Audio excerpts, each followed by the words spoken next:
1000 मील मैं 1 ही मिनट में तय कर लेता हूँ। मेरा नाम धृतराज है। तुम कितना सच बोल रहे हो ये अभी पता चल जाएगा। दोस्त गिद्धराज, जरा देख कर बताओ कि धृतराज सच बोल रहा है या फिर नहीं। अभी देखता हूँ। उत्तर दिशा की ओर 40,000 मील दूर एक नीम का पेड़ है। उस पेड़ की छाया में सिर्फ एक ही मकान बना हुआ है, वही मेरा मकान है। इसके बाद वो सभी आपस में एक दूसरे को अपने अपने गुण बताने लगे। सबके गुण जानने के बाद वो बोला, मित्रों, घर में मैं अकेला पड़ा मैं बिल्कुल उदास हो जाता हूँ। क्या तुम लोग मुझे अपने साथ रख सकते हो? हाँ हाँ, क्यों नहीं मित्र, हम लोग दुनिया की सैर पर निकले हैं। तुम भी साथ में रहोगे तो और भी ज्यादा मजा आएगा। इस तरह से वो 3 से 4 हो चुके थे।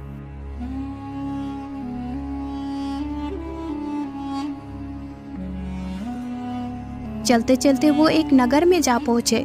धृतराज वहां पर पहले ही पहुंच चुका था।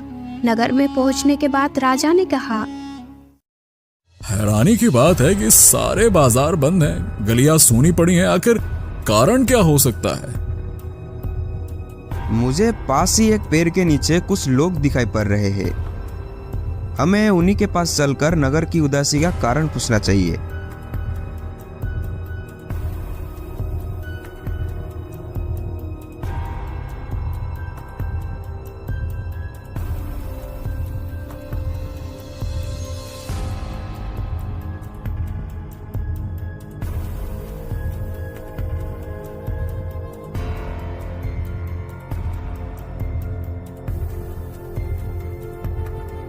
कुछ ही पलों में वे उस पेड़ के नीचे जा पहुंचे जहां पर एक बुजुर्ग आदमी उनसे मिला। मित्र, आप लोग कौन हो? हम तो मुसाफिर है बाबा।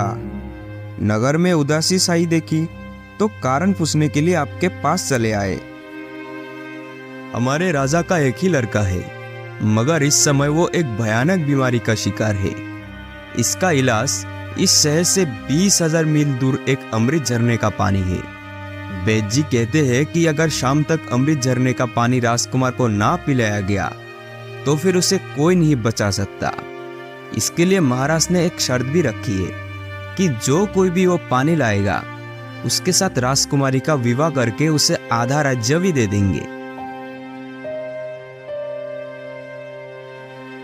ओह, तो ये बात है।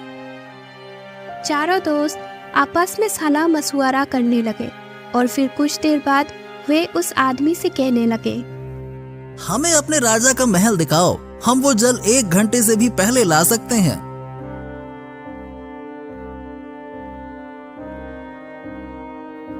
उस आदमी से रास्ता के बारे में पूछकर चारों मित्र महल में जा पहुंचे। दरबार ने उन्हें राजा के सामने पेश किया।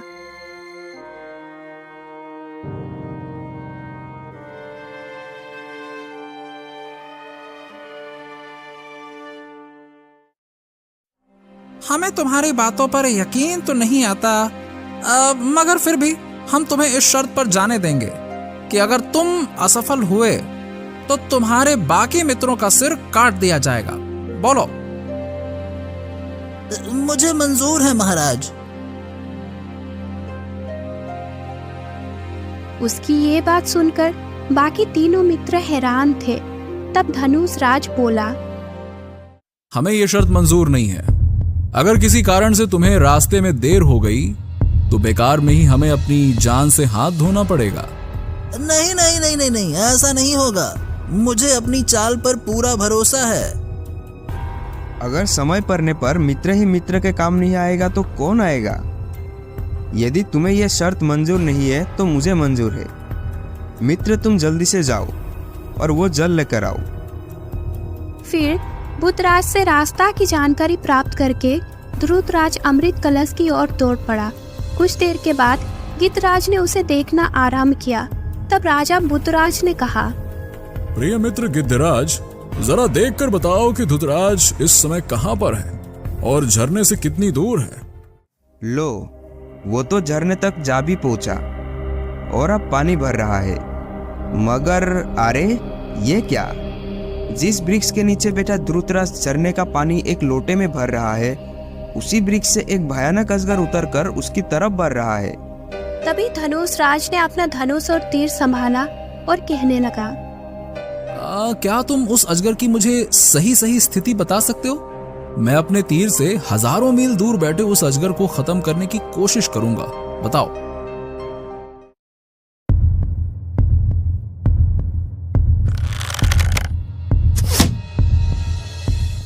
तीर एकदम निशाने पर लगा है और लो, अजगर की पकड़ भी ढीली होते जा रही है। बस अब कुछ ही क्षणों में वो पहुंचने ही वाला है। कुछ देर बाद धृतराज तेज गति से भागता हुआ महल में आ पहुंचा। उसके हाथों में एक कलश था जिसमें उस झरने का जल भरा हुआ था। वेद जी ने राजकुमार को अमृत झरने का जल पिलाया। जल पीने के बाद राजकुमार ने कहा, मैं बिल्कुल ठीक हो गया पिताजी। वाह वाह, आज मैं बहुत खुश हूँ, बहुत खुश। तो अब तुम में से किसी एक के साथ मेरी बेटी का विवाह होगा, मगर यह फैसला तुम्ही को मिलजुल कर लेना होगा कि मेरी बेटी का हाथ तुम में से कौन थामेगा। राजकुमारी से विवाह करने का असली हकदार तो धृतराज ही है महाराज। वही अपनी जान जोखिम में डालकर हजारों मील दूर से अमृत जल लाया है। धनुषराज और गिद्धराज ने तो केवल उसकी मदद की है। ये झूठ है महाराज, ये सारी योजना तो मेरी ही थी। योजना? कैसी योजना? मैं सच कहता हूं महाराज, अगर मैं योजना ना बनाता तो हम कभी भी इस राज्य में ना पहुंचते और ना ही हमें आपके महल में चल रहे षड्यंत्र का पता चलता।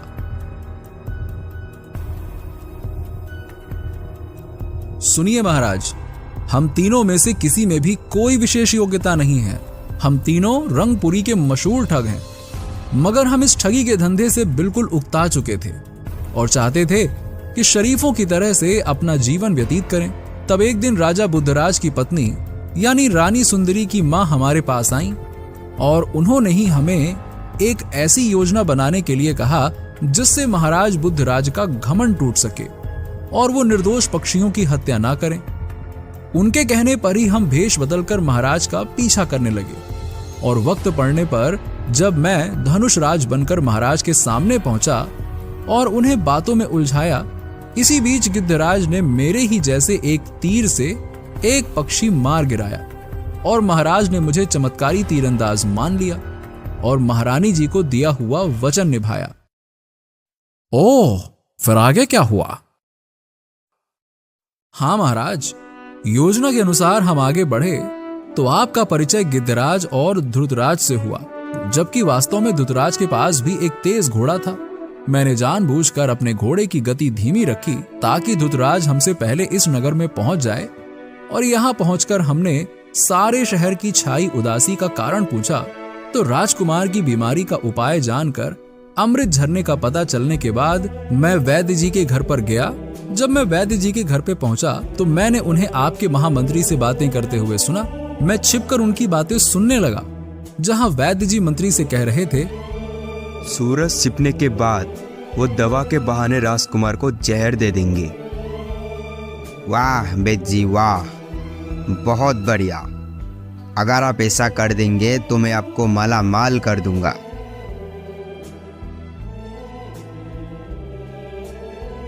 मुझे ये समझते हुए देर न लगी कि ये षड्यंत्र महामंत्री और वैद्य का रचाया हुआ है। महामंत्री के जाते ही मैंने वैद्य को अकेला पाकर दबोच लिया और डराने धमकाने पर उसने सारा सच मुझे बता दिया कि यह सारा खेल महामंत्री का रचा हुआ है। मैंने वैद्य से राजकुमार की बीमारी को ठीक करने की दवा हासिल कर ली और उसके बाद की सारी कहानी तो आपके सामने ही है। तो सच्चाई यह है कि राजकुमार को नगर के ही एक कुएं के पानी में दवा मिलाकर पिलाई गई है, जिससे राजकुमार स्वस्थ हो गए।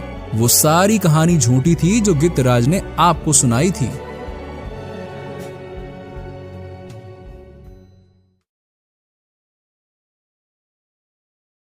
सैनिकों ने महामंत्री और वेद को उसी समय कारागार में डाल दिया।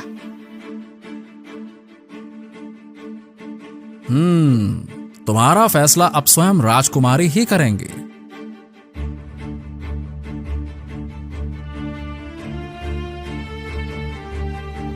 माना कि तुम तीनों ठग हो, लेकिन आज तुम्हारे ही कारण एक खतरनाक साजिश का पर्दाफाश हुआ है।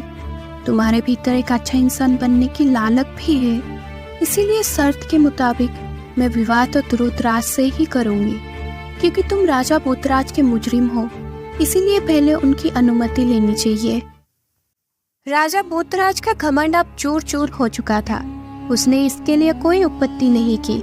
इसके बाद राजा भूतराज ने धनुषराज और गिद्धराज को अपने विशेष सहयोगी नियुक्त कर लिया और वापस महल लौट आया। महल लौटने पर राजकुमारी महाराज को देखकर बहुत ही प्रसन्न हुई। रानी, अब हमें समझ में आ चुका है कि निर्दोष पक्षियों को अपने शौक के लिए मारना ठीक बात नहीं है। अब से हम तीरंदाजी तो करेंगे, लेकिन साथ ही साथ अपने राजपाट का भी पूरा ध्यान रखेंगे और किसी भी निर्दोष पक्षी की हत्या नहीं करेंगे। इसके बाद राजा भूतराज और उनकी रानी एक शांतिमय और सुखमय जीवन बिताने लगे।